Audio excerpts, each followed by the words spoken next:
There are very few admirals who've had the same level of impact on the 20th century as Tōgō Heihachirō.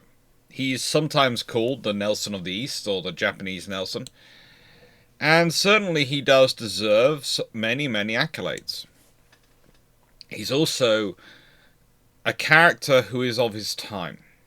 And one of the fun things when you're like me and you go, well, this is one of the admirals I do look up to as a very good tactician or a strategician. People usually tend to go through various tactical decisions they did when they made the wrong choice, or they did the choice which, frankly, morally today would be no. That doesn't mean you can't learn from them. That doesn't mean you shouldn't learn. You shouldn't learn from them. One of the things I've often tried to impress on students and on others I've taught is that you can learn a lot from someone. You can even respect and look up to someone.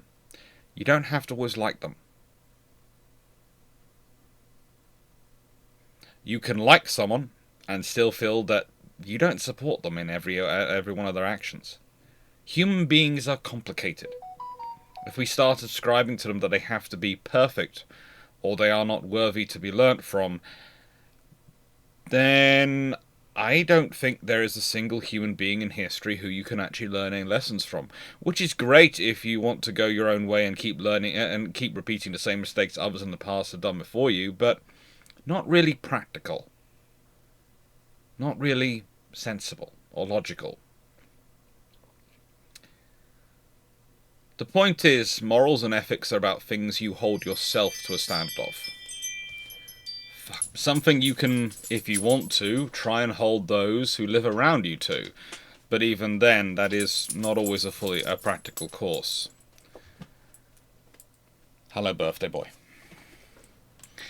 But what matters when learning from the past, when learning from others, is that they have something to teach you. Something you can find useful. Something that can help you learn not to do that way, or learn to do something a certain way. I was really intrigued in the two historians series so far, because we've had some of the people discussing leadership have talked about how they've learnt from leaders what not to do, from bad leaders what not to do. And that's true. You often learn far more from a bad leader than you do a good leader, because a good leader will be a good leader, but it might be down to their style. You might not see why they're necessarily a good leader, just know they are, because of the way they handle themselves, how they lead. And can you adopt that same style? Can you pull it off? There are issues with that. Not everyone has the same timbre to their personality. Not everyone can manage things the same way. Tōgō Heihachirō was a good leader. He was a good leader, and he was also a good navigator of the politics and issues of Japan. He was also a survivor. He has a lot of luck. And he has the ability to take a force, mobilize it, teach it, and instill in it what he wants it to do. This is where he is, I think, the Japanese Nelson. I do agree with that statement. With the way he builds a band of brothers, the way he builds a force which works together and works for their objective. He's not necessarily the best admiral the Japanese have in terms of strategy and tactics at the time, but he's the one who's best able to get people to deliver on his vision. And that makes him the best admiral. Because if you have a great vision and can't get your people to deliver on it, then there's not much use for you as an admiral. There really isn't. So let's consider where this all started, and it all started at a very young age. He's born Tōgō Heihachirō, and he is raised in the samurai tradition. He is raised, to honor for honor. He's given some combat training, some strategy training. Main thing he's given is an education. He really is a voracious reader and a voracious absorber of history. That's what he does almost every time he gets ill, every time he doesn't have time with the service. He will delve into engineering books, history books. He is a true exponent of today, of the motto of this year, which is this all fine not to have a 25-year-old body. There's no excuse not to have a several thousand-year-old mind. There really isn't. There is that much stuff to learn from when you're leading. At his, he changed his names to Heihachirō, which means peaceful son. He's one of 4 brothers. At his Genpuku, which was held when he was 13 years old. It's his coming of age ceremony. 2 years later, he takes part in his first war. He is involved during the bombardment of Kagoshima. He is manning a gun. He is commanding a battery at one point. And when we say commanding a battery, probably a couple of guns, and he's probably the most junior officer there, but they've mobilized pretty much everyone. And so, yeah, he's got a couple of guns. And this takes place during the Anglo-Satsuma War, which is a result of the Namamugi incident, which is an interesting example of how not to do international relations and how not to do a visit from a foreign country to another foreign country. It really is a good example of how to bungle things up on many levels by many different people involved. Especially the originators, but also some of the executioners at the top. But no, that's maybe something we'll look at further on in this year. I'll do something about Namamugi incident. It's something shipshape crew, if we do manage to achieve 2025's Japan trip and everything goes to plan, would definitely hope not to repeat in any stretch of the imagination. He joins the Satsuma Navy at 17 years old. Now, this is important because basically what happens after the bombardment of Kagoshima and the Anglo-Satsuma War is the Satsuma clan goes, fudge, we were almost wrecked, and all the Royal Navy did, all the British did, was sit off their shore and blast us to pieces with their artillery. Yeah. We won that! We won it bad! And they picked out their best and brightest, and they had them form a navy. And they started buying stuff from the British. Because, true to traditional form, for some reason the British really like you if you fight them. And if then there's a nice agreement afterwards, a nice peace treaty, and you make friends, the British will be absolutely your best friends. They really will be. Hello, birthday boy. You're really pushing in here. You demanding extra fuss. Okay. So, basically the British start supplying them with a navy. And this Satsuma Navy is really critical to what's going to come next. But the thing is, he's already in there. He's 17 years old. He's been serving the clan for 4 years at this point. And he joins the Navy. And not that long later, he is the 3rd officer. He's the one in white in that painting aboard the Kasuga. And in 1869, he's 21 by this point. He's now served in that Navy for 4 years. He's got 8 years of service. So he's got experience at this point. He's 8 years into his service. Now this makes what happens some points next kind of interesting, because he then gets, of course, wrapped up in the Boshin War, which is pretty much the shogunate versus the imperial court. Pretty much that's how it's classified, but realistically, it's different clans with a different view of the future of Japan. And honestly, how much Western involvement there is going to be in Japan, what their approach to Western involvement is going to be in Japan. And it's really kind of weird because pretty much the shogunate are basically portrayed as being too weak to the Westerners. And theoretically, the Imperial Court faction, which is actually Satsuma clan and another clan, are campaigning for no Westerners being in Japan. But they change almost as soon as they win from being such an absolutist position to a position of there are going to be Westerners here, but they're going to be helping advance Japan. They're not going to be helping us. They're not going to be subjugating us. We're not going to be like the rest of Asia. We're not going to end up like that. And this is an important thing for Japan at this point, because they had been worried they were going to. But in many ways, Japan was always how do I put this? More difficult to deal with than other parts of Asia.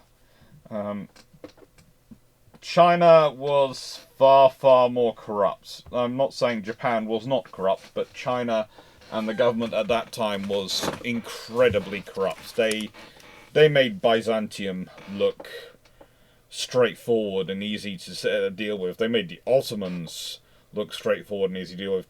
China had... Okay, there is an old saying with large empires that they need a major war every now and again to weed out the bureaucracy, because at a certain point the bureaucracy starts to get too set in its ways, and then once the bureaucracy is sufficiently entrenched in its ways, that's when corruption starts to come through, because the only way you can get anything done is to do some bribes, is to do something, the things, and the moment they're taking small bribes for small things, it's a gateway to large bribes for large things, and then eventually the only way you get anything done is bribery. China had reached that level. There is sometimes a problem with being too powerful. Now, the naval battles of the Boshin War, as it's called, are the Battle of Ewa, the Miyako Bay, and Hakodate. And he's at all of them. Tōgō Heihachirō fights at all these battles, and his ship, which, once you look this side, Kasuga, that's a picture of her in real life, but if you look at these paintings are from Awa and from Hakodate. She takes quite a leading role in all these battles. Now, in Miyako Bay, there's also an ironclad there, so that kind of takes the lead, but when it comes to bombardments, when it comes to the operations at Awa and Hakodate, it really is Kasuga and the steam-powered vessels like her, the steam corvettes, which do take the lead, which are doing the duty. Isn't that right? Yes. And as such, I assuaged the birthday boy with a present. He's sleeping now. As such, he gets a first-hand experience of naval warfare from a Japanese perspective. And this is important because he's now served, if we think this is point 1869, as said, he had joined he's 21 at that point. He's been serving for roughly 8 years. He's been a combat veteran for 6 years. And it's not just been an individual combat experience. He's had quite a lot of combat experience in this time.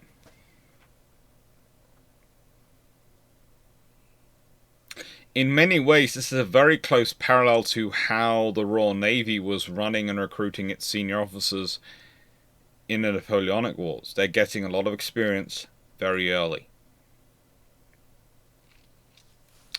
What's interesting is what happens next.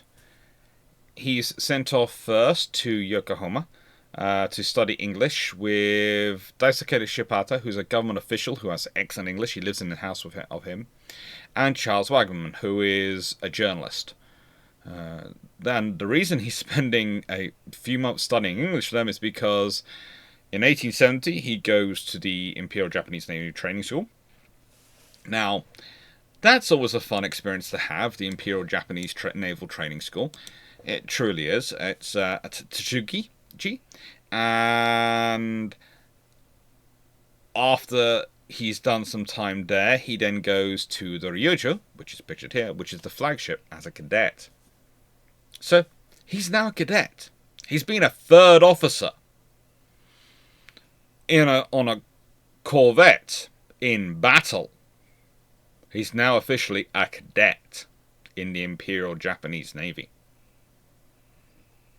So I was going, what's going on here? Well, they didn't want to give too much precedence to the clans who had fought the war on one side or the other. They were trying to rebuild the nation together and bring them together. But it was also going to be a factor, and there's even an argument that, frankly, it's unsurprising that both him and the commander of the Japanese army at Port Arthur, well, they both fought in the Boshin War. They both fought at similar battles. They were both in charge of artillery positions. And whilst the land general was senior to him, they knew of each other. They had a relationship. And it's unsurprising they were called up to work together, realistically, once you consider that. With the importance of the Russo-Japanese War, there wanted to be every chance to minimize possible friction between the naval forces and the land forces. And having two officers who had such similar experiences and origins working together does help minimize it something. It really does. It helps minimize it just a tad. Now, he is doing really well. He is really good. Really, really good. And so he's sent off.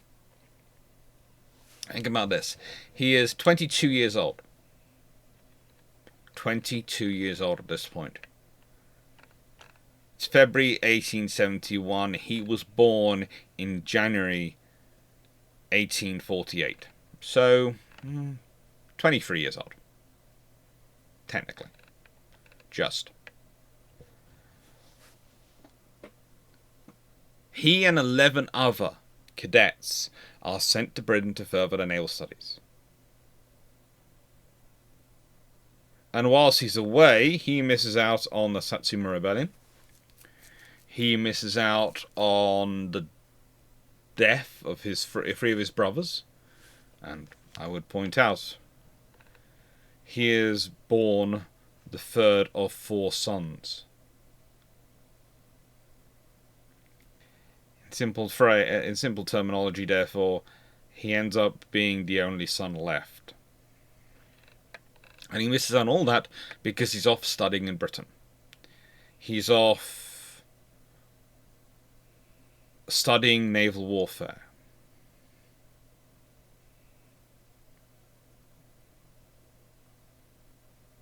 The thing he seems most to be amazed by, and seems to have done many reports back over, is the sheer abundance of meat.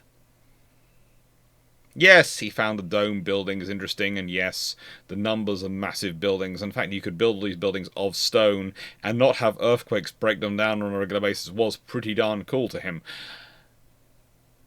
But the big thing, the really big thing, was the abundance of meat. It thrilled him. And this is when he becomes a bit of an Anglophone. Now, what's he in Britain to study? He's in Britain to study the Royal Navy. And that's what he does. He spends some time at Britannia.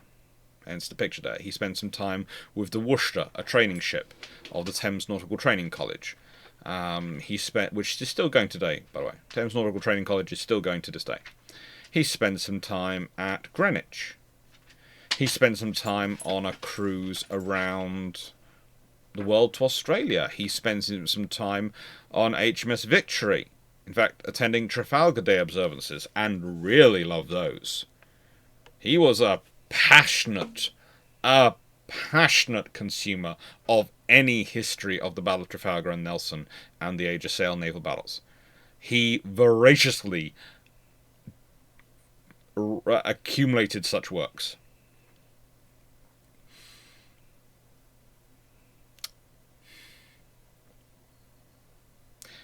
At certain points, he has issues. In 1875, he actually gets an illness which is affecting his eyesight. And, well, he puts up to the treatment so well that various people, including the Reverend Arthur Douglas Cabell, who had been directing his studies at Cambridge, where he was studying, mathematics and various other things at Cambridge, history and mathematics. Tōgō had also attended church services whilst there, because he found it one of the interesting things to go and study and learn more about the British. There is a sometimes discussion of whether he converts, whether he's Christian or not afterwards, etc. I don't think he is, but I think he realizes this is where all the British people are going. They're all communicating there, and he wants to understand their languages and their references. And it's kind of like, again, like we do the ship shape trips. Why do we spend as much time trying to absorb the local culture, meet the local people, understand the local stuff going on? Because there's a level of cultural understanding that is in communications and in discussions between people from the same country, and even within navies. And to really have an idea about what they're talking about, you need to understand that. And to understand Nelson, to understand the Age of Sail, to understand all the stuff he's reading about, the history he's learning from, he needs to understand the culture of Britain as well. And at this point, this means, well, he's got a benefactor who's training him in maths and English, who's the Reverend. And he's there every Sunday doing his services. So why wouldn't Tōgō go to listen? After all, it's also the polite thing to do. It's the respectful thing to do. But he impressed Cable quite a lot because of how much he was prepared to suffer under the Harley Street ophthalmologist to get his eyesight back. And his eyesight was saved. And when he recovered, he was sent to be the inspector of the Fuso. This was being built in Portsmouth for the Imperial Japanese Navy.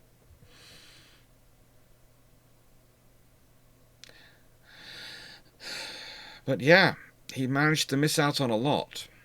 He had managed to miss out on a lot. And now, when he returns to Japan in 1878, well, he's 30 years old and he's newly a lieutenant.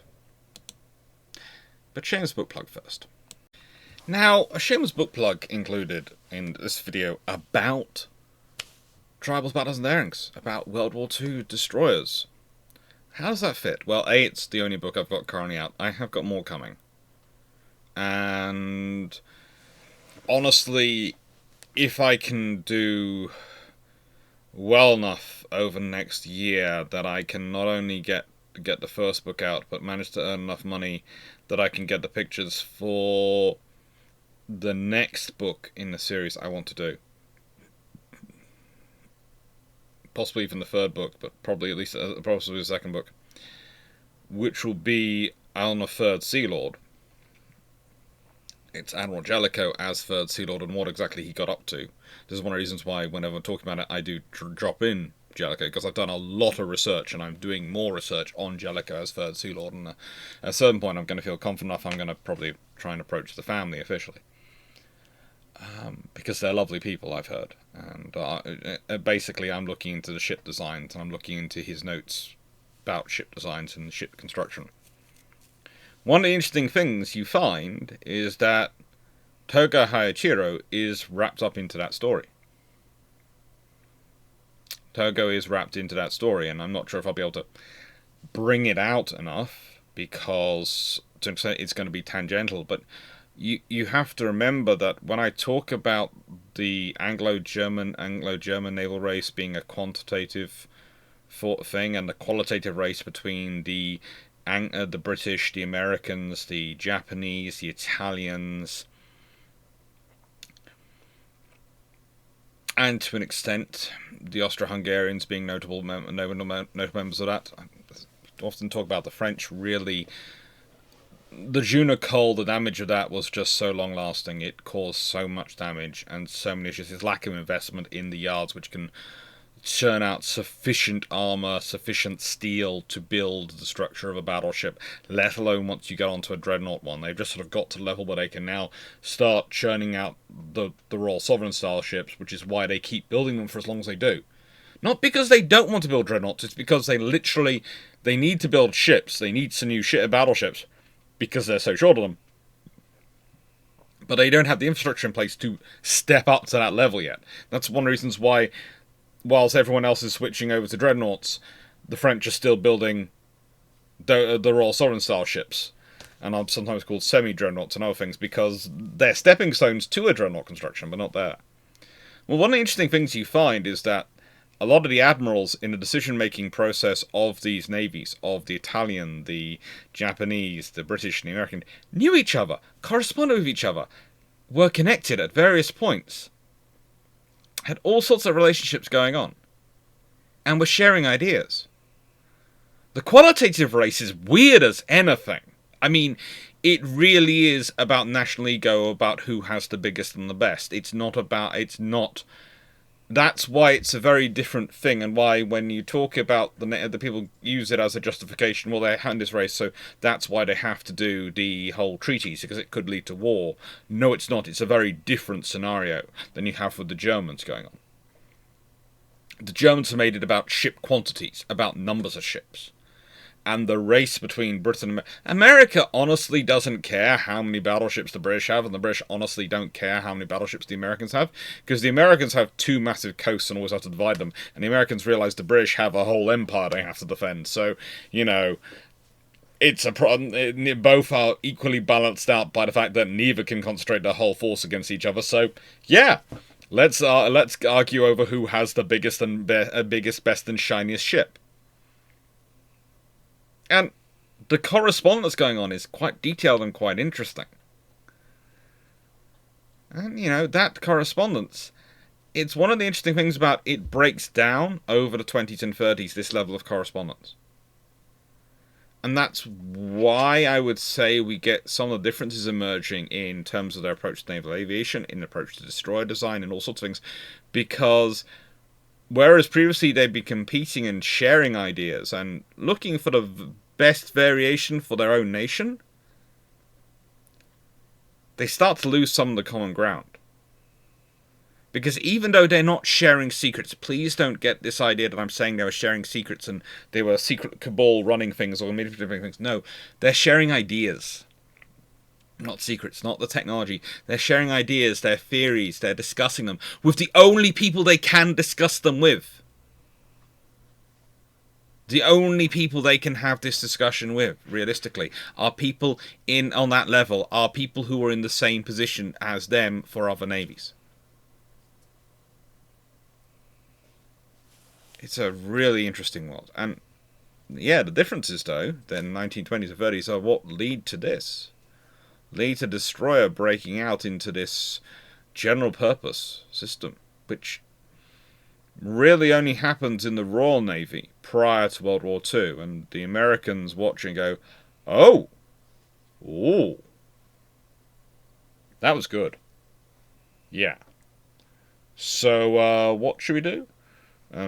Similar with the Japanese watch and go, ooh. Yeah, the Royal Navy might not have been nuts.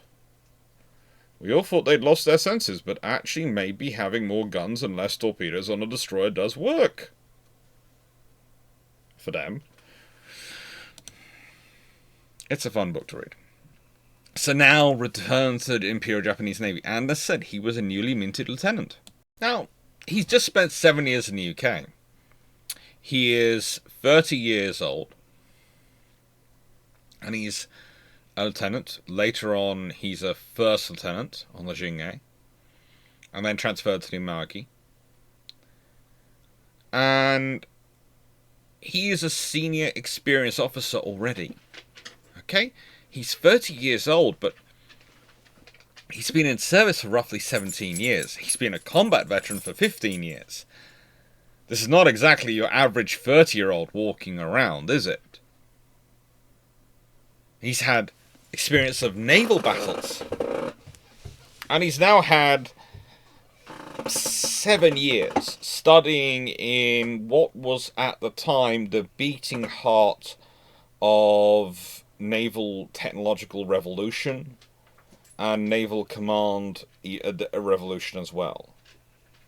Whilst we like to talk about the Edwardian Navy, the Victorian Navy, and how many issues they have and how stay they got, have a look at the other navies around the world at this point. They ain't in much better condition. Because the trouble is, when navies start fighting, you're definitely in a war. When navies start fighting each other. Squads of troops doing interesting things on borders, you can disavow.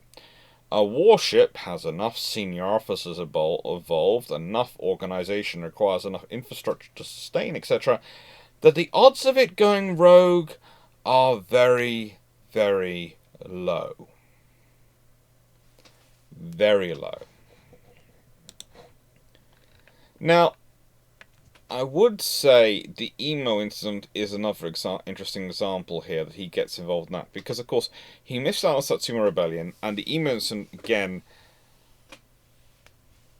to an extent, these are both issues of governance. The Satsuma Rebellion is the fact that some of those as said, the samurai, the warriors who've been fighting on one side, on the Imperial Court side, believed they were fighting to keep Westerners out. And then when the war was over, they found it was actually just to change the position of Westerners. Not having them try and stop them dictating to the government. Instead, the government trying to invite them in on its terms. Well, some of them didn't like that. And with the normal politics of court, and court will always be a product of intrigue, that had led to the Satsuma Rebellion, which, as said, he lost 3 brothers in.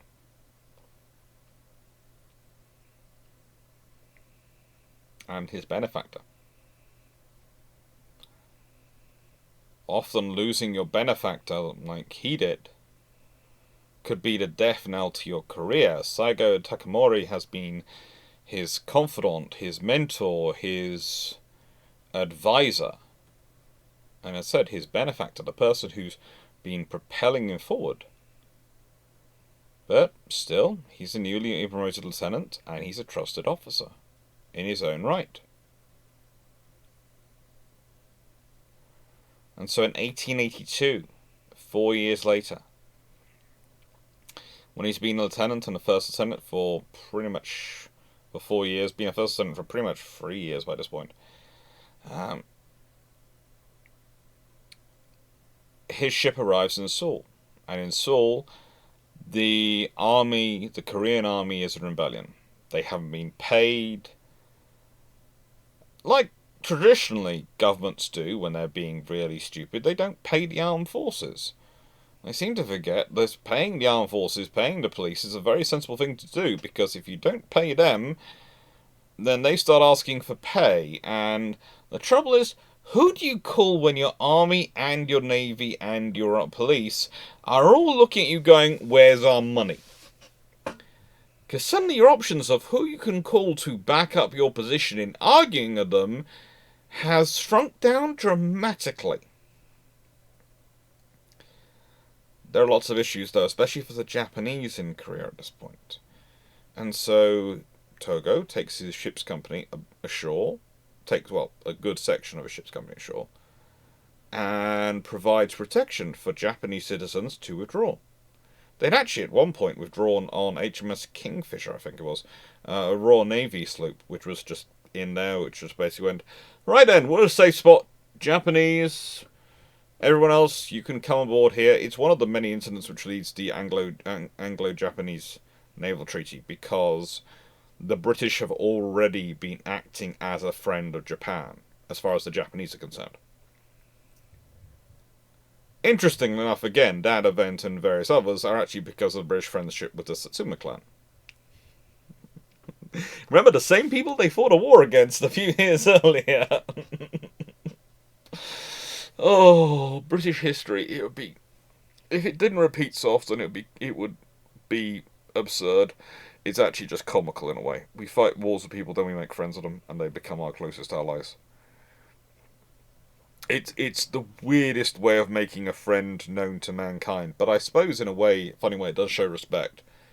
You're worthwhile actually making a war against, and oh, by the way, you're worthwhile making a peace treaty with, so therefore we respect you and you respect us.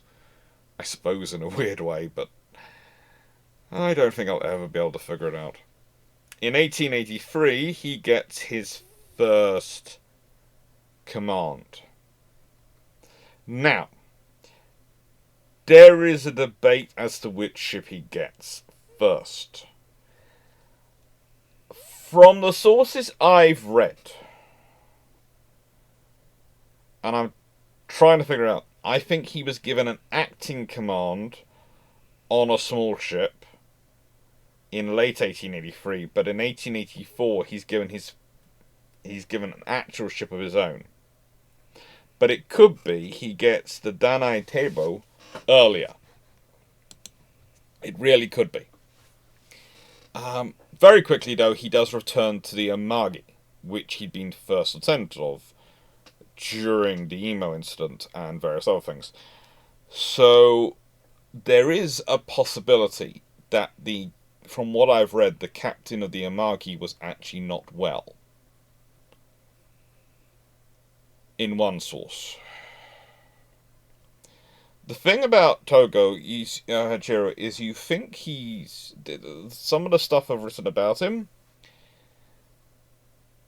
I highly suspect he's one of those characters in history who has been mythologized a fair bit. And one of the other problems you have is the translation issue.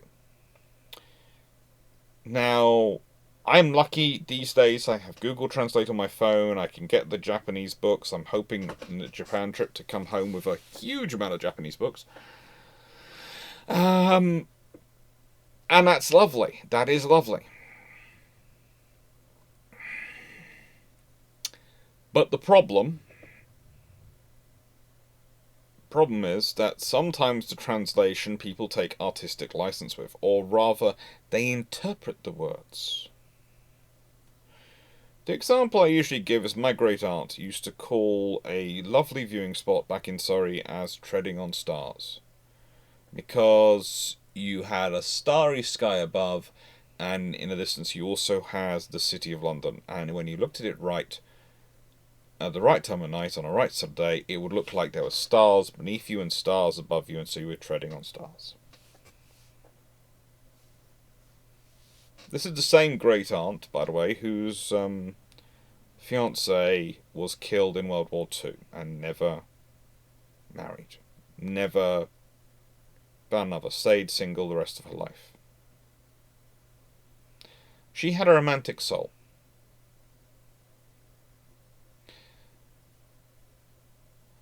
The thing is, her phraseology makes sense if you know what she's talking about. But if she tells you she's going to treading on stars and you don't know that, you don't know what she's talking about, it sounds nuts.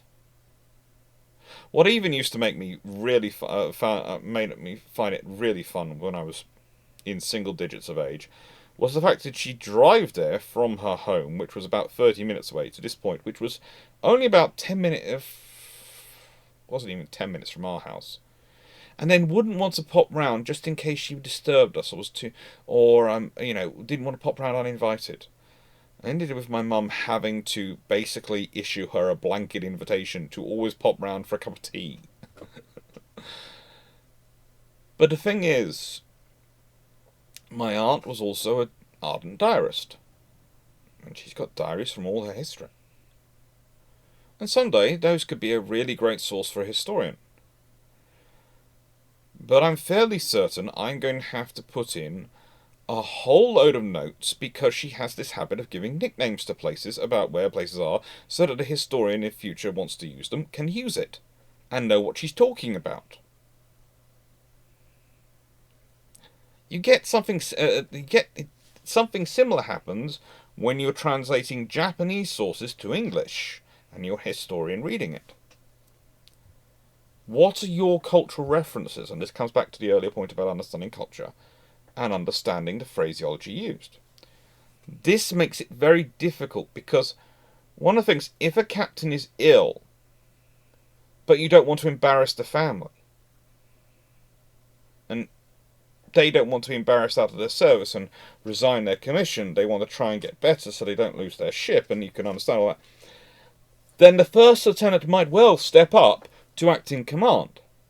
Now, in the Royal Navy, there would be things put around. I know the description you normally get is the captain went ashore to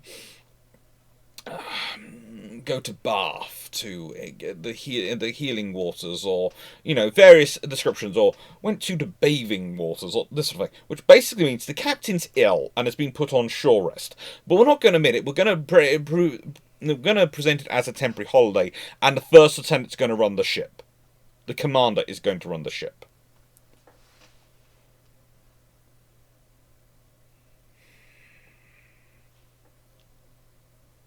That's how we phrase it. And I think that might be some of the thing going around it, because reading some of the Japanese, I'm getting the impression, this is why I think the captain might have been ill, and that might be where the description of not sure whether he got his first command in 1883 or his first command in 1884 when he's given the Dainai Teibo. But those could be completely wrong. I will say that one. And so there's a bit of a fuzzy bit about that. But yeah, I know. That was probably a long-winded explanation to try and explain that, but I wanted to give an illustration. This is why understanding the culture of where you're doing the history about matters. Why I have books on German culture, Italian culture, all these things, as much as I can, and I have talked to as much of the people as I can from those countries, and I spend as much time doing research about those countries as I can to make sure that I can understand the references they're using. Now, you might notice he hasn't yet made captain. He's made commander of sort, and that's what he's serving in as captain from 1884 to 1885.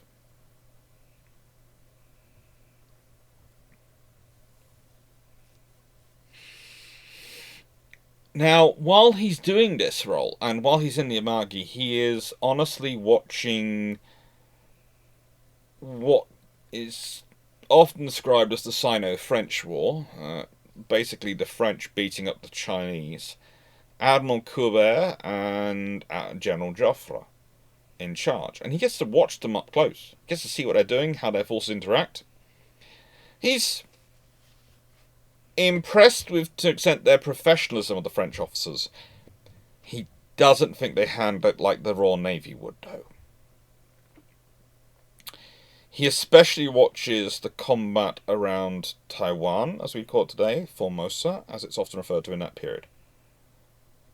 And really does study what's going on. He is, again, one of his other passionate things he looks at and studies seems to be combined operations. Now, with that comes one of the interesting things, because prior to the Naval Review, which was set up in 1913 by people including, of course, Admiral Henderson, who's the future Third Sea Lord, who I often talk about quite often, the uncle, Admiral Henderson's uncle, Admiral William Hannan Henderson. Reginald Henderson is, of course, the Third Sea Lord in the run-up to World War II.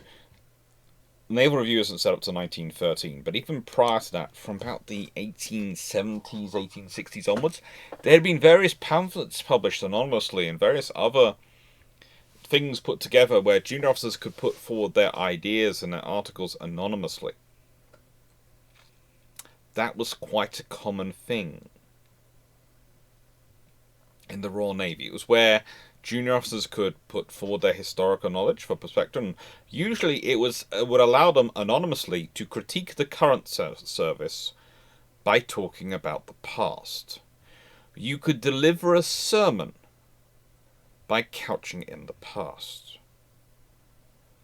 Now, why am I bringing this up? Because, A, some articles could have been his, do seem to be some interesting flavour of English in terms of their writing, but are improving in that, but have a certain style, come out in the period when he's in England. The next set of articles, they start to come out from 1886 onwards. This is when he officially spends 3 years suffering from acute rheumatism and confined to bed.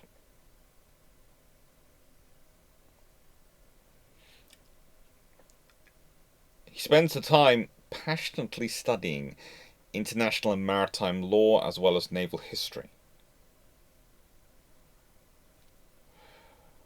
Now, for those who know a bit about acute rheumatism, know that it's kind of like dyslexia.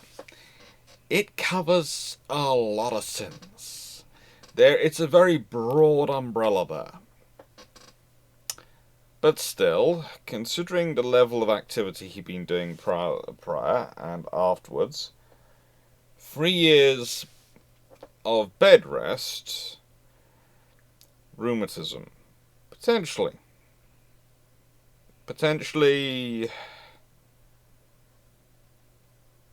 I would say it could well be accumulation of injuries and not enough rest. He'd been pushing himself very hard for a long time at this point, and I think whilst it's called rheumatism, and probably did share some facts with rheumatism, I think possibly it is exhaustion. Possibly his body has literally been pushed to the point. Because it's 1886. Again, he had been born in 1848. So, 38 years prior.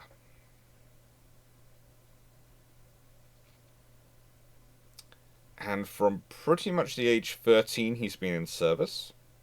So 25 years. He's been a combat veteran for 23 years. And has served in combat a lot over that time. Has travelled around the world. Has put his body through all sorts of things. All sorts of trials and tribulations at sea, on ship and on land. Honestly, I think his body just said enough's enough. But his mind didn't. His mind didn't. And so he spends those years studying and developing his craft. And when he returns, he gets given the Naniwa. Now, this is cool. Being given this ship, that's something. That is status. Now, there is some discussion that Naniwa, when it was launched and completed in 1885, was one of the most powerful ships in the world as a protected cruiser and a true descendant of the Ellswick style of protected cruisers. And there is some discussion that actually she was supposed to be the ship that Tōgō would actually have got command of had he not had the rheumatism play up. But still, he gets command of her in 1891. Now, with her, well, he's going to stay with her for a long time. He gets this ship and he loves it. This is his ship. He will only get off this ship if you drag him off kicking and screaming.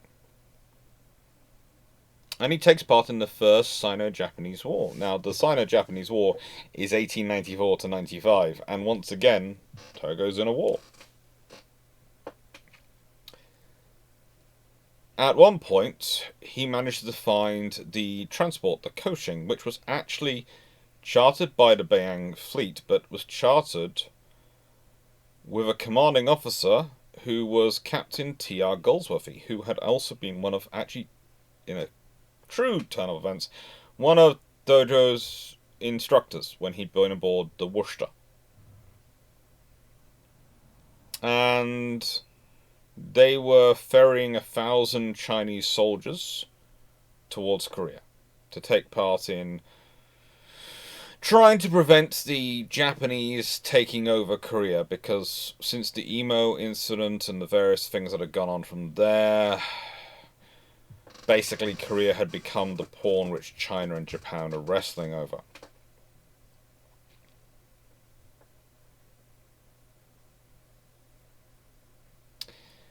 Now, there are various disputes about what happens next, but what we do know is this. The soldiers aboard refuse to be taken prisoner or interned when there's the threat of the Japanese warships. So, of course, the Naniwa engages to transport the Koshing, and it sinks, unsurprisingly. What happens after this is, well, there are at least some survivors who are picked up by the Japanese, including a German officer, Major von Hanneken, who'd been advising the Chinese.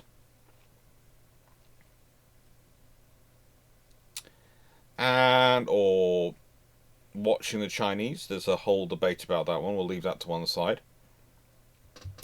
And he then recounts, and he seems to be the only European survivor of it, that there were 2 lifeboats from the Koshing which were crowded with Chinese soldiers. And the boat which picked him up, which we not knowing, fired 2 volleys into it, and then steamed back to Nanawa. There was no attempt made to rescue the Chinese soldiers, and according to the officer who talked with him, this was on orders from the Nanawa.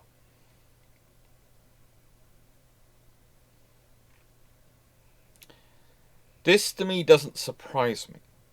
If we consider the Japanese naval battles and the other, the Japanese had been running a very strict, you fight us, or we're fighting, you choose to fight, this is over. If you surrender when we offer the opportunity, we'll figure out a way to use you in other ways. But if you don't take the opportunity to surrender, and we take you fighting, there is nothing more coming. The thing is, this is in line with their policy at the time. It's not what we would do. It's not what the contemporary Royal Navy would probably do at this point. Captain Galsworthy would probably expect someone who he trained to be following his style of operations. But the thing is, Tōgō, before he'd gone off and spent 7 years with the Royal Navy studying, had spent far more years serving with the Japanese, with the Satsuma clan and even the IJN beforehand. He's very much a Japanese naval officer. And he's been back at this point in command for 3 years. He had 3 years off. He's back now. And he really is back in the next scenario because it's the Battle of Yalu River, and he does well in this. In this battle, he's with the Flying Squadron, which is the Fast Force. And when we hear about how fast the Fast Force is, well, you're going to be amazed, because the ships in it are just breathtakingly fast. There's the Yoshino, which could do 20 knots. The Takechiko, which could do 15 knots. The Naniwa, which could do 16 knots. And the Akitsushima, which could do 16 knots. Okay. Small issue going on here. Small issue. They appear to be, well, not that fast. And the Naniwa and Takechito are theoretically sisters. But the Takechito is a knot slower at this point. But still, this is the Flying Squadron.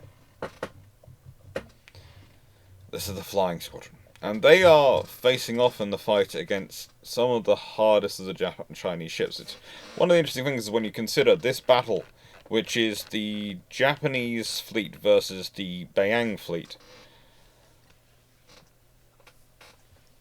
isn't necessarily equals, because on one side you have 7 protected cruisers and a belted cruiser and a couple of ironclads, a gunboat and a transport ship. On the other side you have 2 ironclad battleships, a coastal battleship, some armoured cruisers, some protected cruisers, a composite cruiser, a couple of light cruisers, a gunboat and a torpedo boats. Theoretically, the firepower, everything is on the side of the Beiyang fleet.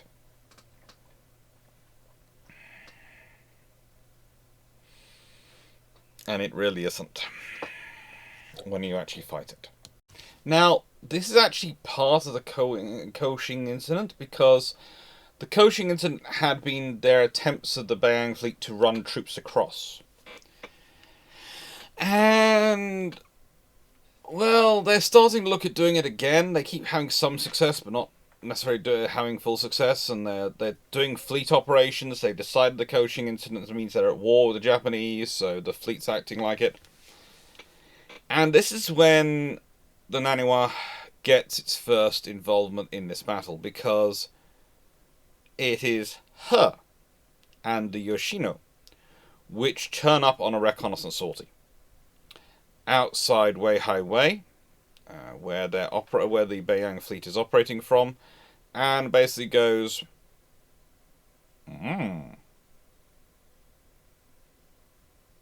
what are you doing? They're on a reconnaissance. The Chinese actually themselves believe that this is the full Japanese combined fleet has arrived to fight them. And so they take the entire Beiyang fleet out to the Shandong Peninsula. They cruise and look for them. And unsurprisingly, they don't find the Japanese because they're not there. The only things out there are 2 cruisers going, what are you up to? Oh, we can see how good your ship's readiness is. We can work all this out. And the Chinese have kept running their torpedo boats especially ragged. Now, when the Japanese forces had a land victory at Pyongyang, the Chinese start retreating north of the Yalu River. And they start removing the effective personnel from the Korean Peninsula as well with them.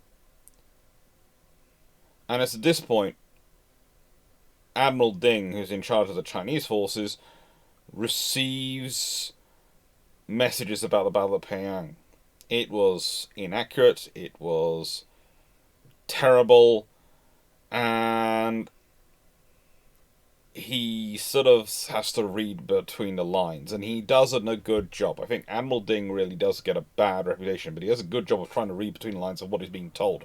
Because what he's being told is often wrong, outright lies, or just not relevant. You know, you go through the information being sent to Admiral Ding and you go, who's writing these comms? Beatty? Sorry, that's a bit of a rude joke, because honestly, Admiral Beatty was actually more factually accurate than some of the information which reached Admiral Ding. The worst he did was he didn't communicate at all. He didn't say actual falsehoods through. But Ding managed to work out where he needs to go, and he starts to send troops to from Dalian Bay to the Yalu River, and he uses his force to escort them. He takes out the Dingyan and Zeng'e, his 2 proper battleships for the time. He takes the Pingyuan, the coastal defense ship, with him, the cruisers, the Jingyan, the Lion, the Jian, the Jingyan, and the Xingyan, and some small vessels, the Yanguai, the Shang'o, and the Kawa, and some gunboats, torpedo gunboats, and gunboats and torpedo boats. And they managed to reach the Yalu River. And they've brought their transports, and the small boats take the transports up the river and start to drop their troops off. They managed to complete this operation by the 17th of September.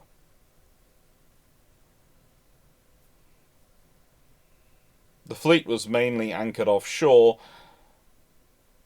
but they were anchored offshore in a way which was going to give them a defensive position, but also would allow them to refresh themselves and prepare. Now, it's at 09:20 hours that the fleet leaves this sort of position they've been holding and conducts a sort of training exercise and then returns to their anchorage. But as they're returning to their anchorage at 11:20, 11:30 hours, they spot some smoke from unknown vessels coming up to them from the southwest. Now, this is the Japanese combined fleet, and it's called a combined fleet because it's got the flying squadron and the main fleet. As pointed out, the flying squadron consisted of the 4 fast cruisers. Fast being a bit of an interesting reference to them, let's be honest. 20 knots? 16 knots? That's not what we would call fast today, but it's fast for then. Anyway, as this force is coming up, Ding does the best he can. And the best he can is to try and form his force into a sort of line abreast, but there are issues going on. For starters, whilst he technically does have Western advisors, his senior one is a Prussian army major called Konstantin von Hackenen, who was advised by W.F. Taylor. a Sub-Lieutenant Royal Navy Reserve and Imperial Maritime Customs Officer, and also had aboard the Jing'an, Philo McGriffin, U.S. Navy Academy graduate, who was a mercenary. Now, in contrast to this very mixed bag of advisors, and really having a Prussian army major as your advisor is probably not the best thing for a navy, as skilled and knowledgeable as they might be, the ships are mostly old at this point, very poorly maintained, with crews who are very poorly trained, very poorly disciplined, and frankly, the Beiyang fleet, the fact it's been doing the operations it has been doing, is amazing. Whilst they had theoretically a greater armour and greater weight of broadside, the Japanese were bringing quick-firing guns with well-trained crews and well-drilled gunnery crews especially.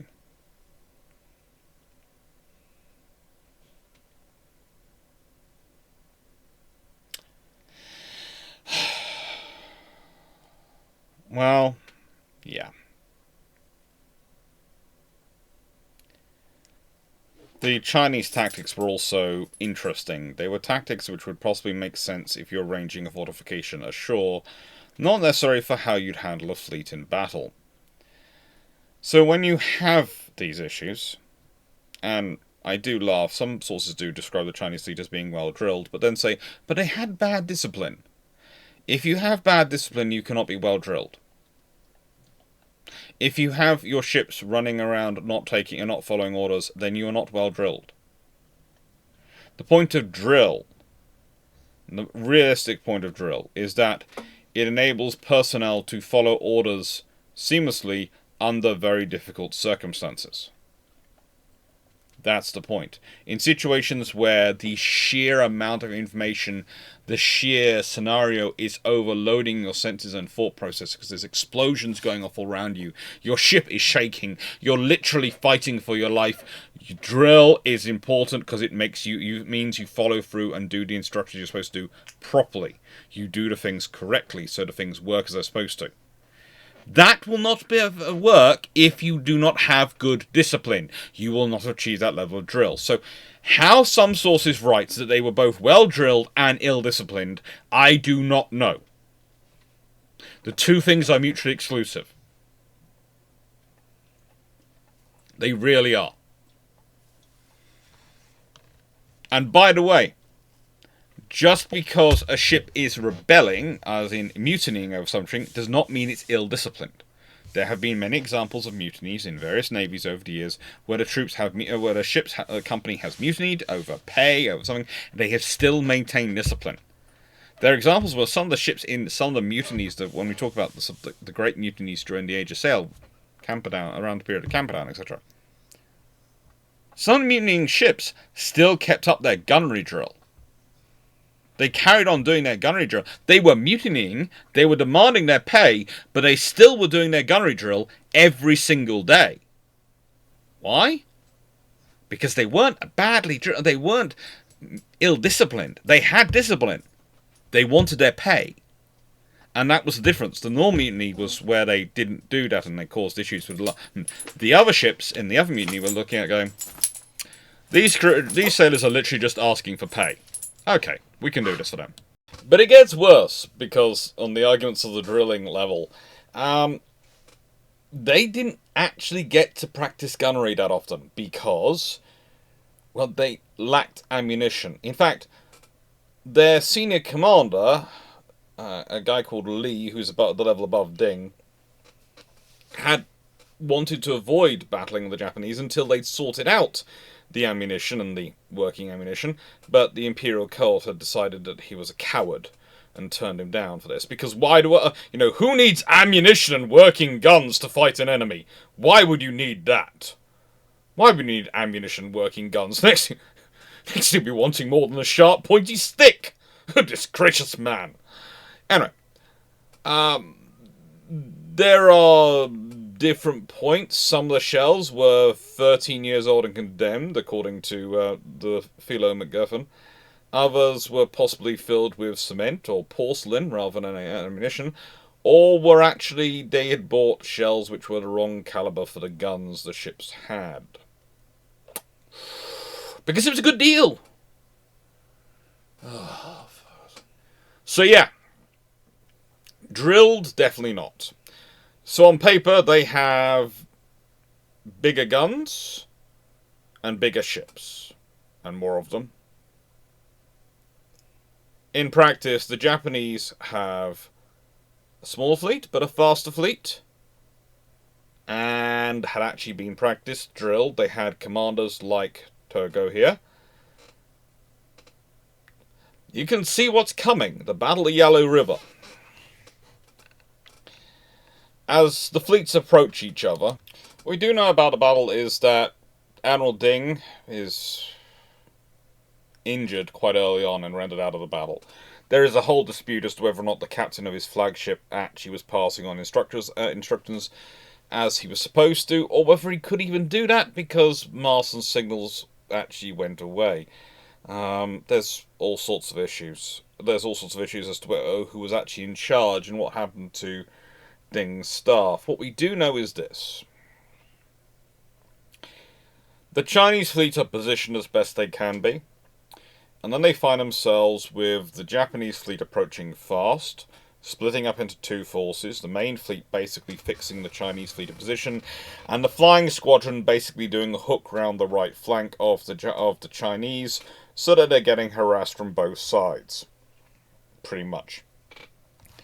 It's an absolutely disastrous battle for the Chinese because they cannot maneuver, they cannot fight back, they do not have the rate of fire, they cannot hit, and sometimes it's stuff where they do achieve a hit. Turns out the shell was filled with porcelain, and all it does is woof.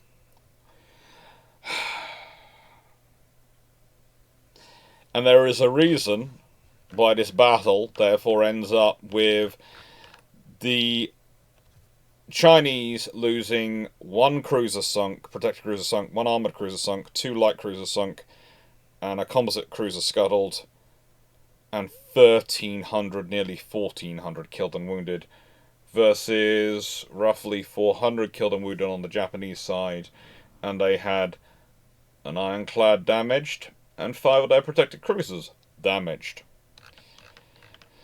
And one of those cruisers which really wasn't damaged that much was our good old friend Naniwa. She's a good ship. She really is.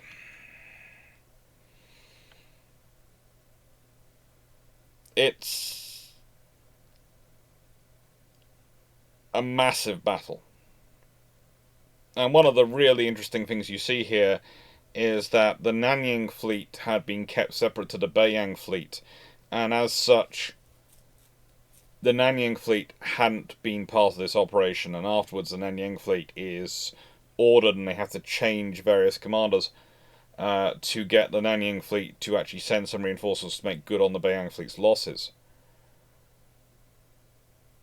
But the reality is, if this is your main battle front in supporting the Korean operations, which is the main operations that are going on, why the two fleets hadn't already been brought together and why situations hadn't been sorted out already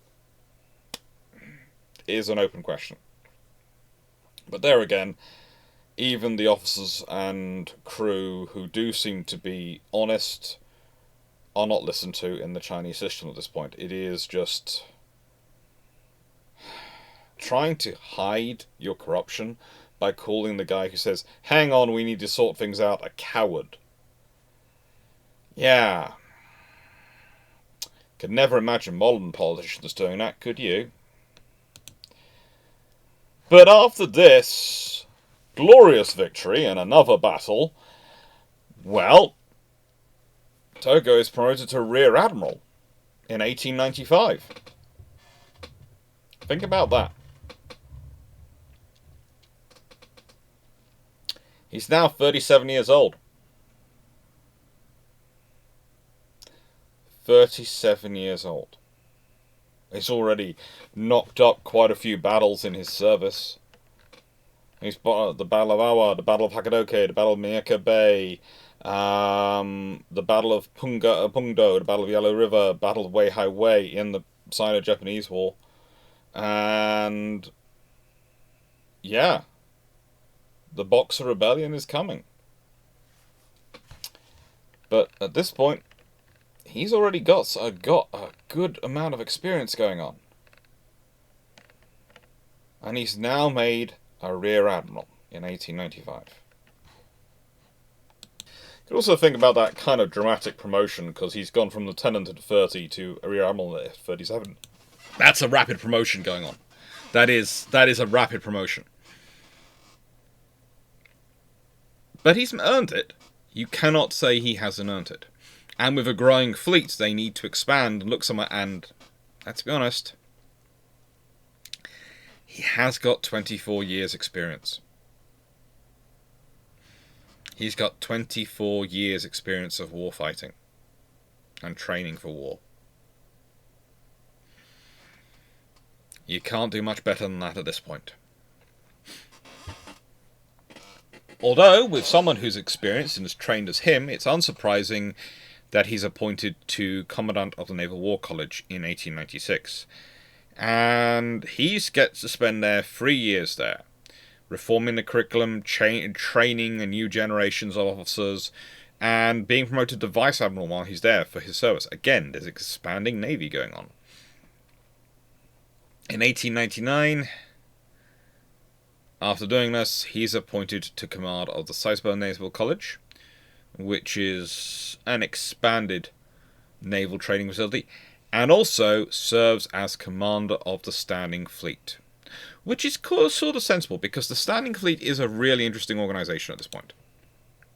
Now, this is where we start to see his fleet organisation mechanism start to get in place, how Tōgō approaches commanding a fleet, because the Standing Fleet basically existed to provide their ready response force against any people causing them trouble.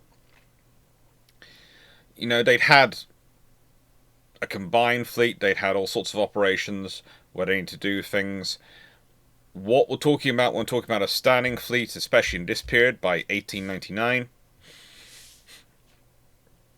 is we're talking about a fleet which requires at least 2 or more major warships, a torpedo boat division, a mine-laying division, and transport vessels permanently available for operations. This is actually quite a big commitment. In 1896, it had included Hashidate as the flagship. Tsushima, Chiyoda, Izumi, Takayo, Atake, Tenru, Maya, Yamato, Chokai, Kaiman, and Soko all were there. Now, these are various vessels. Some of them are schooners, which are a little more than transport. Some of them are corvettes from the Boshin War. Some of them, like Izumi, are the former Chilean cruiser the Esmeralda, which I've done a video about in the past. By 1902, it would include Hatsuse, Fuji, pictured here, along with her design, and Asai.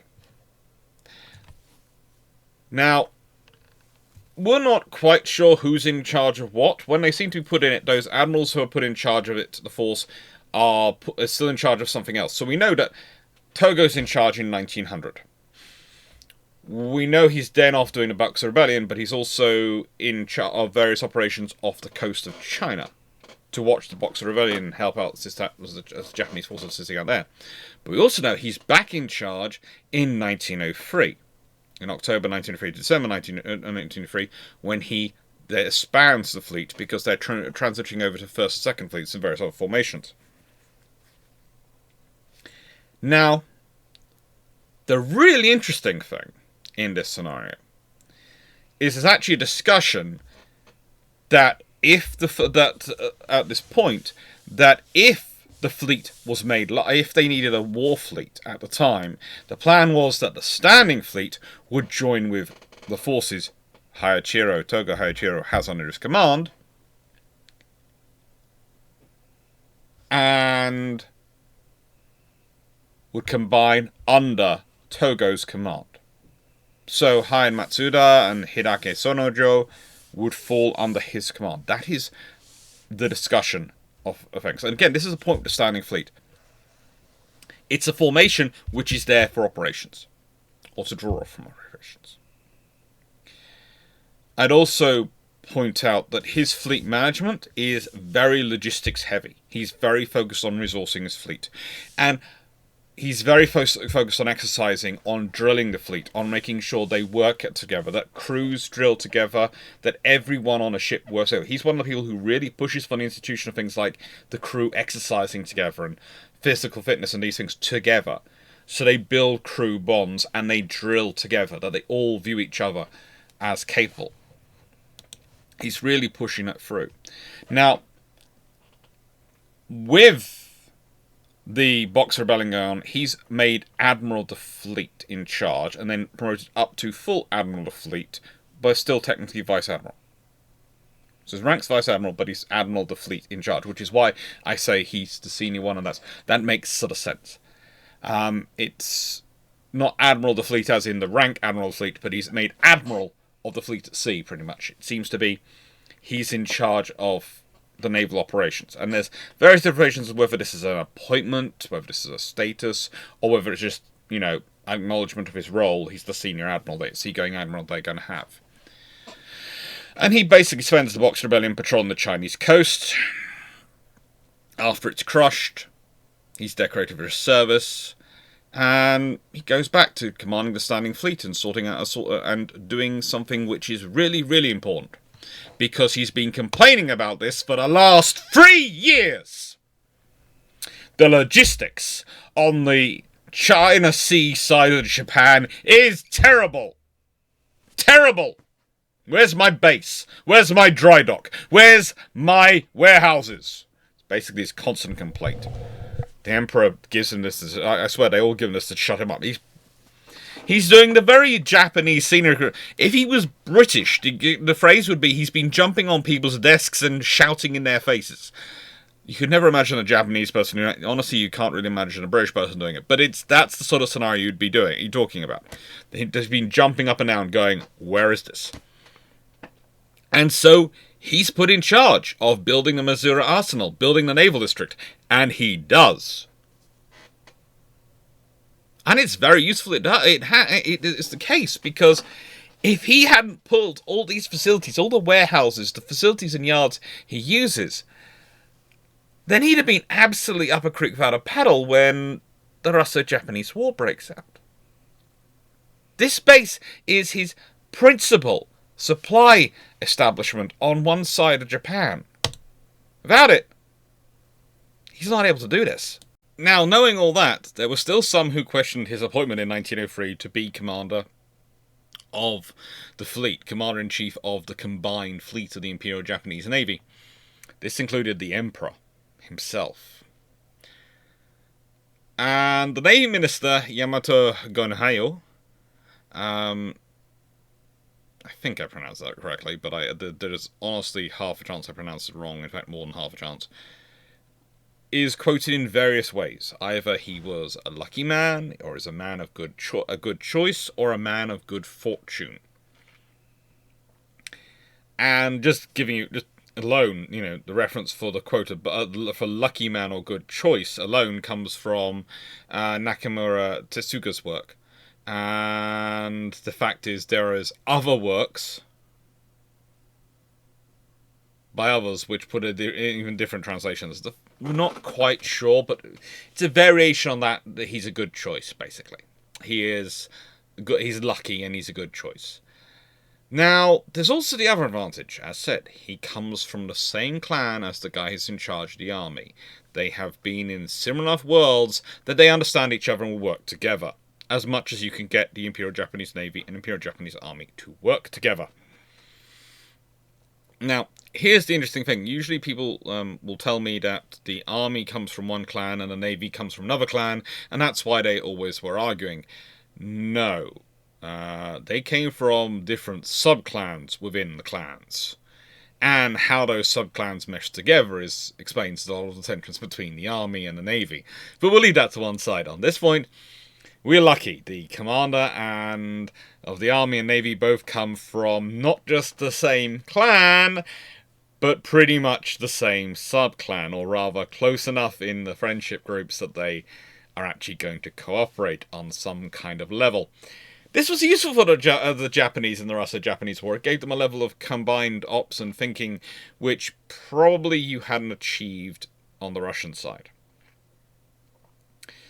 And honestly, most of the war is about logistics. You see, yes, we can talk about the blockade of Port Arthur and the various operations which the fleets engage in, but let's be honest, to have a fleet ready for Tsushima, when that takes place in 1905, to have a fleet ready for those operations, you need to have kept that fleet going for those years. You need to have kept that fleet viable. If you hadn't built the infrastructure he'd already built, you'd have been in trouble. If you hadn't had that as a forward operating base to sustain the fleet and sustain operations, you would have been in masses of trouble. And he's also got to keep the fleet going. One of the things you find very quickly he's doing is he's keeping up the drill and the training. There's no, it's wartime, so, we need to conserve ammunition. No, we will be doing drill, we will be doing training, and we will import the ammunition we need. If we need to import ammunition, we import ammunition. If we can't build enough ourselves, we will import it. He has fights. He makes the case. Tōgō Heihachirō does not back down at any point. He really doesn't. He is master of the quiet word. And probably master also of the behind-the-scenes maneuvers and operations, because quite a lot of this time he has been the best choice available. It's also, again, I would point back, look at his time, his history. How many officers really would have been given 3 years off when they've just become captain for rheumatism and brought back and be a rear admiral quite so quickly? You have to be something special and have some special connections for that to happen. To survive your whole family, having been pretty much involved in a rebellion, and your mentor, your patron involved in a rebellion, and you still get through. Again, you've got connections going on there, but you're also valuable.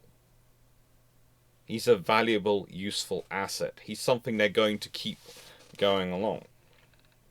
Now, the Battle of Tsushima I spoke about before, but realistically, you're dealing with Russia, which was the world's third largest naval power at this point.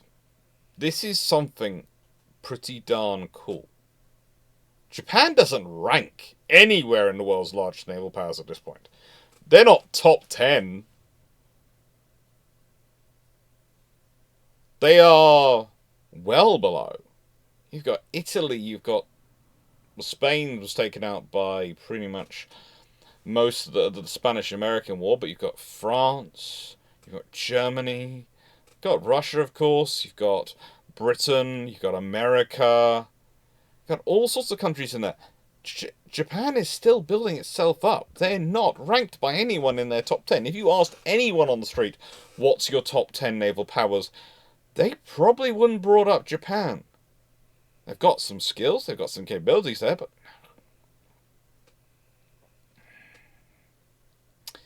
the thing is, drill, training, and information are what Tōgō is searching for and maintaining and supplying his forces so that when he finds himself fighting a fleet of far larger proportions than him, far larger proportions, the Russians bought 8 battleships, 3 coastal battleships, 9 cruisers, 9 destroyers, or torpedo boats, more than one thing, and 9 auxiliary vessels. So, they brought a fleet of 38 vessels to the fight. He's mustering a force of 4 battleships, 29 cruisers, 4 gunboats, 21 destroyers, torpedo boat destroyers, honestly, 45 torpedo boats and 20 auxiliaries, for his overall force. He doesn't even have them all there at that time. He has them spread around his whole combined operations area. So whilst on paper he has more ships, they also on paper have a lot more powerful ships. There is a reason why many people at the time are doing sums of numbers of guns and going, ah, yes, the Russians are going to win this.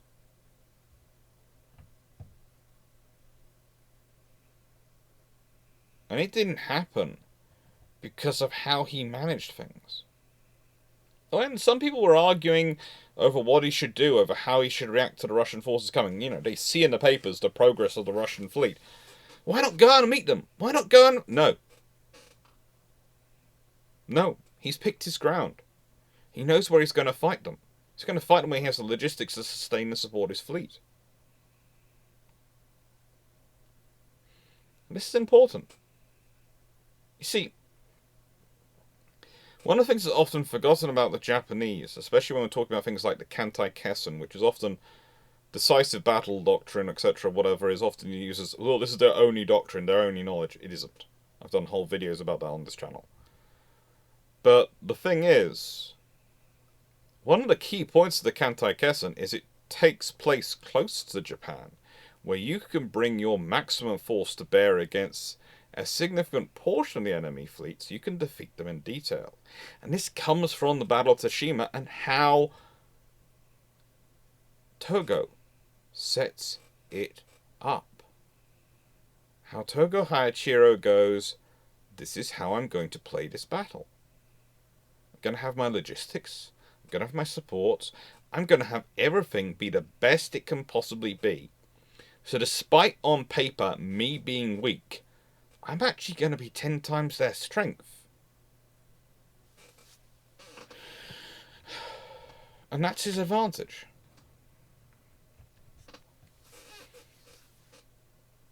The Russians end up losing nearly 136,000 tons of shipping lost.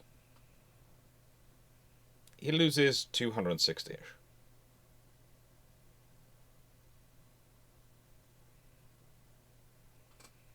He loses 3 torpedo boats. They lose 6 battleships, sunk. A coastal battleship, sunk. 14 of the other vessels, sunk. 2 of the battleships captured. 2 of the coastal battleships, captured. A destroyer, captured. And several ships disarmed as they descended into neutral ports. It's defeat in detail. It's a battle I've talked about before, and I've done several videos on because it's an important battle. But what it also is a battle which concentrates on the latest thinking of the time, artillery, and how to use artillery. He crosses the Russian T. He uses the information, he uses the logistics, he uses everything in his hands to plan that battle out to a T, and it is literally a crossing their T, and he wins it. In a crushing way. And that's what leads to his next appointment. And if you think about that, he's been in charge of the standing fleet, organised logistics for it. Basically, he's been preparing for that Battle of Tsushima, you could argue, when it takes place, for 5-6 years.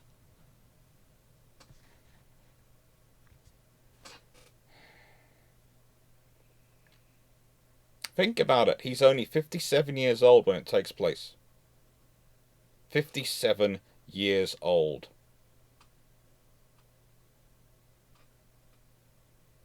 Think about how much combat he's seen, about how much battle he's witnessed, about how much time he's had to form his own opinions. And is it any surprise that an officer who starts his time, a warrior who starts his time as an artilleryman, plans a battle which is a perfect artillery duel to suit his guns?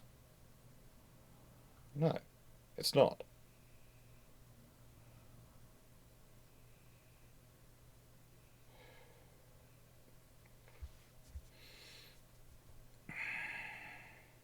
And as such, he gets awards for it. He's made Chief of the Naval General Staff, and he's promoted to the equivalent of a count under the Kazoku peerage system. It's called a hakushaku. He's also made a member of the Supreme War Council.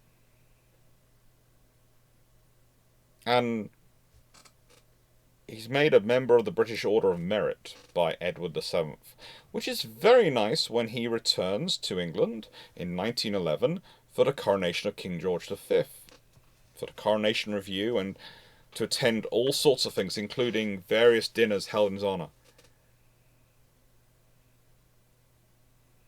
This is all after his time as Chief of the Naval General Staff. During his time as Chief of the Naval General Staff, what's he doing? He's firming up that fleet. Infrastructure, logistics. Building a maritime industrial base that can support future fleet expansion. He argues several times for increases in fleet funding, but he doesn't want that fleet funding to go nowhere. He wants it to be able to utilise. There is no point expanding the fleet if you can't sustain the fleet. It's a waste of money. So infrastructure is always leading it.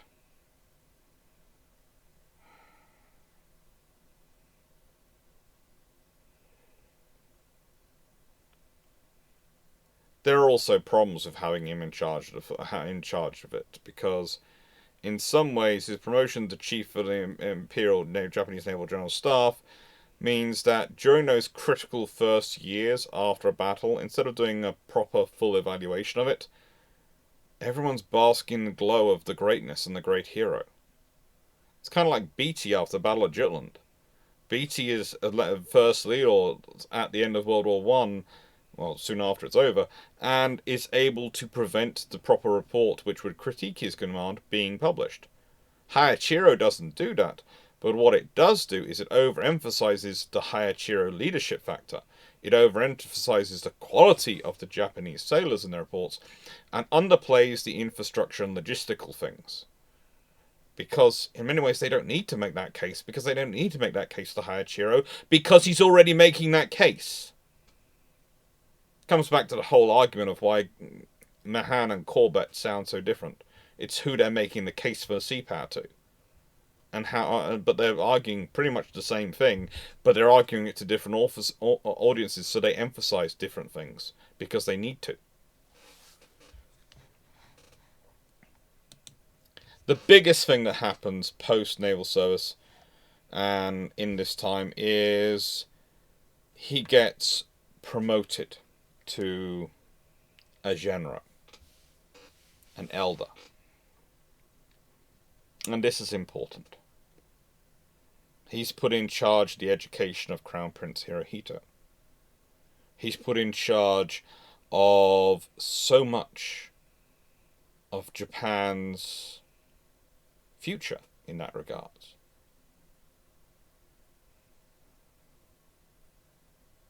He uses his position. He argues against things like the London Naval Treaty. Didn't really argue against the Washington Naval Treaty. He accepted that one to an extent. He disliked the London one. It's one of those interesting things. For him, he felt that interfering with cruisers was worse than capital ships. Capital ships, fine, if you want to fix a ratio, accept that, but you shouldn't limit the number of cruisers. He disliked that. And as a lifelong cruiser man, his first real time in a battleship has been when he's been commander of the fleet. Well, you can see where that's coming from. But he disliked the London Naval Treaty. And I don't disagree with him.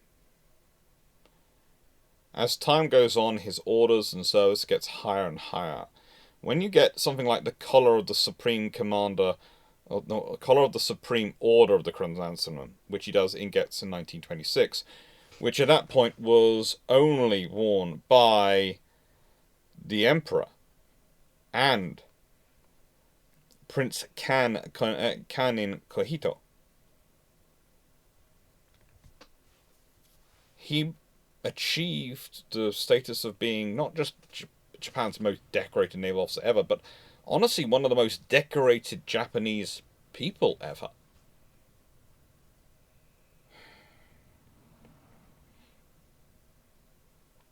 he gets raised even higher to Koshaku, equivalent to Marquis, in 1934, the day before he dies. And is given a state funeral when he does die. Which is a nice point to get us to leadership and legacy. What was his leadership? What was his styles? Well, he was certainly a bit of an absolutist. If he was given instruction, he would follow it. In terms of, if you give him an objective, he works to do his best to achieve it. If you tell him to prevent the Chinese coming out, for example, the Koxing incident, in some regards, it seems to be about making their navy come out, the Beiyang fleet come out, because the Japanese intelligence was fairly well informed about the quality of their fleet and the issues they were having. And they knew time worked in the Chinese favour, because they might actually get their act together, whereas it worked against them. If the Chinese ships get better trained, get better ammunition, start actually having some effective drill thanks to the war and all these things, and their commanders having the power to do so, then things could get more problematic. So you needed to get them to come out and fight you. And it worked. It worked. Starts to make sense of some of the things I've said in the past about Pearl Harbor, I would say. But the reality really is that whilst there are others who are technically the father of the Japanese Navy, or who are there at the beginning and all these things as senior officers, the Japanese Navy became what it is because of Tōgō Heihachirō. What it was, and what it is today, I would argue. The legacy, the leadership of him. How he embedded himself into Japan, into its worldview. And how they adopted naval operations. His emphasis on training. His emphasis on training and leadership and morale certainly did hold up. Unfortunately, his emphasis on logistics seems to get forgotten, and infrastructure. Or rather, there are limitations, so it's put to one side, rather than wrestling with a difficult, thorny subject. Saying, we can't have this fleet because, well, you haven't got logistics to sustain it, so there's no point having it, is really quite a tough pill to swallow. Now, this is his shrine near Tokyo. And there's a little museum there, and a little shop there, apparently. And it's a really cool place to go. And it's somewhere where I hope to spend some time. But what I'm intrigued by is the sheer amount of shrines, the sheer amount of streets, the sheer amount of places in Japan which have been named for him. You see, at a time of transition, when Japan was remolding itself into something new from what it had been, he's a hero who stands up. He becomes part of their foundation, part of their mythology of themselves, and that's why he's the Japanese Nelson. Because like Admiral Nelson is a touchstone for many people in Britain, Admiral Tōgō Heihachirō is a touchstone for many people in Japan. With that being said, I normally finish these videos with a question, and this is not going to change, although it is going to include an apology. For those who don't know, I did post a picture in the community section of this YouTube channel. The fence, the back wall and fence fell down during the storms over the weekend in January 2025, not too long ago, a few days before this video comes out. And that kind of took over my Monday, Tuesday, and a large chunk of my Wednesday, sorting it out. And probably sections of my Thursday. So videos got delayed. Things that were supposed to be got up, where instead of them being edited earlier and checked up earlier, just weren't done. Because that had to come first. So I feel like I should apologise for that before I put in the question. Now, the question. So the question is this, and I want you to think about this one because this is a fun one to think through. You see, Tōgō Heihachirō is kind of interesting because he's both the symbolic and, in actual operational culture, force culture, father of the Imperial Japanese Navy. He provides both. Whereas Nelson, even more than Farragut, Nelson is to an extent just the symbolic. Collingwood, St. Vincent are far more the parents of the culture of the Royal Navy. You could even argue Fisher. And certainly, to an extent, some of the officers in World War II. Farragut, whilst he's definitely a symbolic father of the US Navy in terms of modern form and ideology and the form and being in modern, so it's culture, Sims, and to an extent Porter, Farragut's own stepbrother, are just as important for cultural reasons and internal culture and establishing it. So yeah, I want you to think about navies, think about armies, and think about who their symbolic parent is in terms of national ideology, but who their actual cultural parent, who defined their internal culture, the way they operate. Think about it, because that explains a lot about navies, because navies and various armed forces. There is who we think, looking on the outside, is their parentage. And there's, once we look at them, go, well, actually, realistically, this person did a lot more to shape the internal culture and the educational values and how they train and how they learn from war. So what have we got coming up? Well, next week we have Lord Howard of Effingham leading a disparate band. Oh, that's going to be a fun February. Take care, everyone. Thank you very much for watching, and hope you enjoyed. And sorry for delays and things. It's been a fun Christmas, it really has. Or rather, winter. Ay, caramba.